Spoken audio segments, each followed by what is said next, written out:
Hello friends, Baishakhi's কিচেনে সকলকে স্বাগত জানাই। আবারও একটা নতুন পদ নিয়ে আমি হাজির হয়েছি।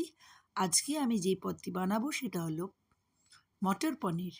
সুস্বাদু স্বাস্থ্যসম্মত ঘরোয়া উপায়ে নিত্য নতুন রেসিপি পেতে হলে আমার চ্যানেলকে প্লিজ সাবস্ক্রাইব করবেন। মটর পনির বানাতে আমি 400 গ্রাম মতো ফুল ক্রিম পনির নিয়েছি, 250 গ্রাম মতন খোসা ছাড়ানো মটরশুঁটি এবং 2টি মাঝারি সাইজের আলু নিয়েছি। পনিরকে প্রথমে আমি ছোট ছোট টুকরো করে কেটে নেব।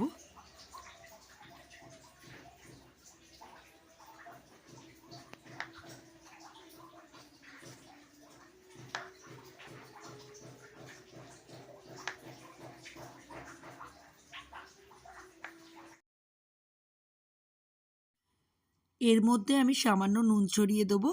পনিরগুলোকে বেশি নাড়াচাড়া করা যাবে না, কারণ ফুল ক্রিম পনির ভেঙে যাওয়ার সম্ভাবনা আছে। পনিরগুলোকে আমি আরেকটু ছোট করে নিচ্ছি যাতে ভাজার সুবিধে হয়।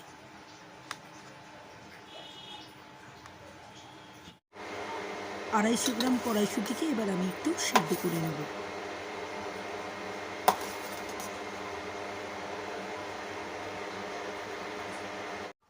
কড়াইটাকে গরম করে নিয়ে এবার আমি এতে তেল দিলাম। এবার তেল গরম হয়ে গিয়েছে। একে একে খুন্তির মধ্যে এইভাবে আমি পনিরগুলোকে তেলের মধ্যে ছেড়ে দেবো, কারণ পনিরগুলো যাতে ভেঙে না যায়।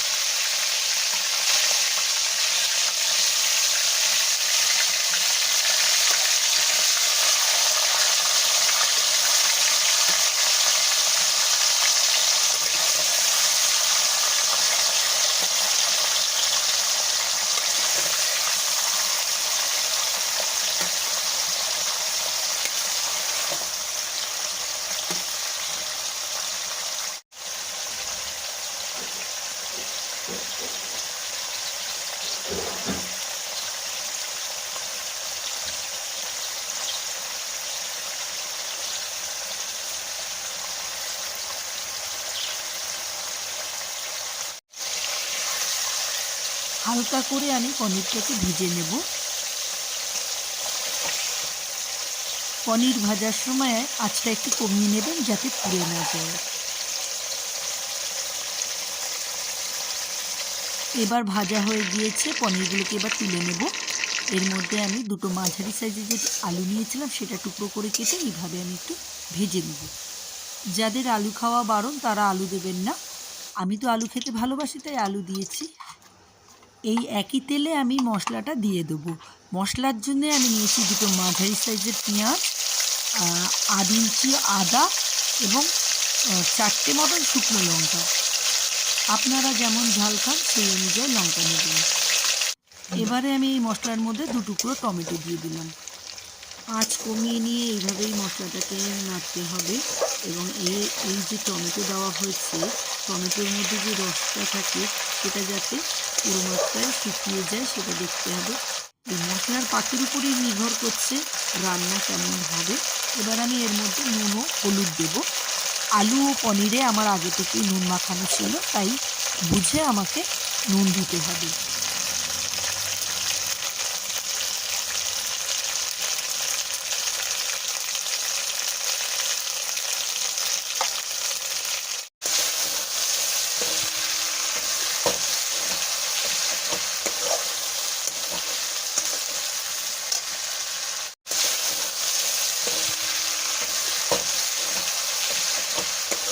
যারা টমেটো কেচাপ দেন তারা লাস্টে দেবেন। মশলা এইভাবেই আমি কষতে কষতে মাঝে মাঝে একটু চামচে করে জল দিচ্ছি যাতে মশলাটা নিচে না লেগে যায়, না পুড়ে যায়।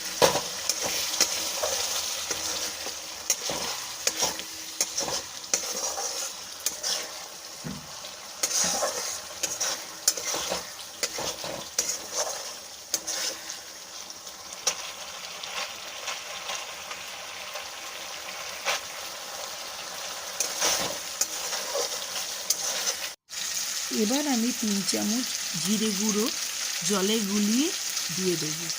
এতে একটু জিরের পরিমাণ বেশি লাগে।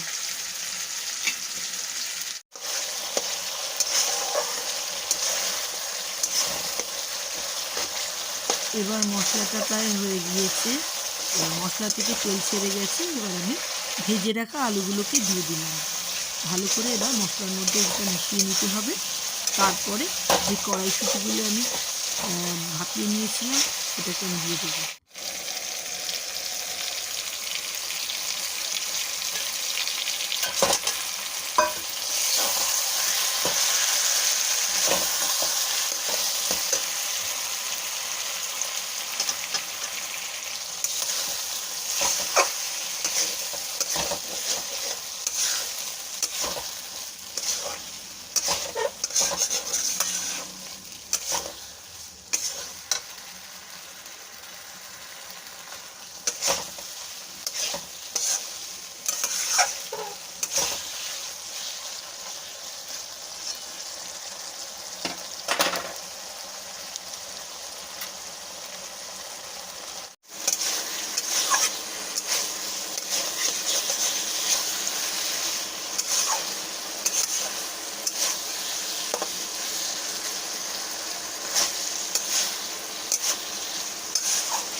এবার আমি সামান্য পরিমাণে গরম জল দিয়ে দেবো।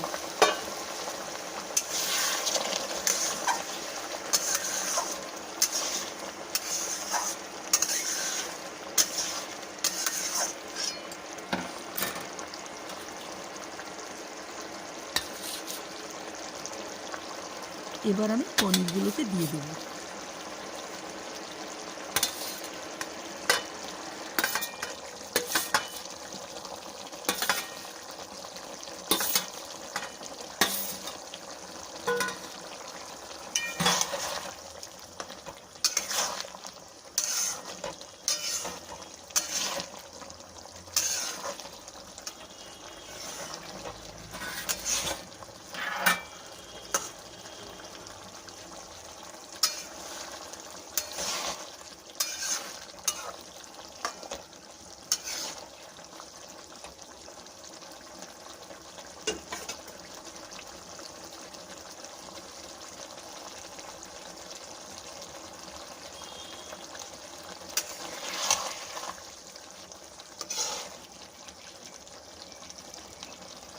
এবার আমার মাটার পনির রেডি।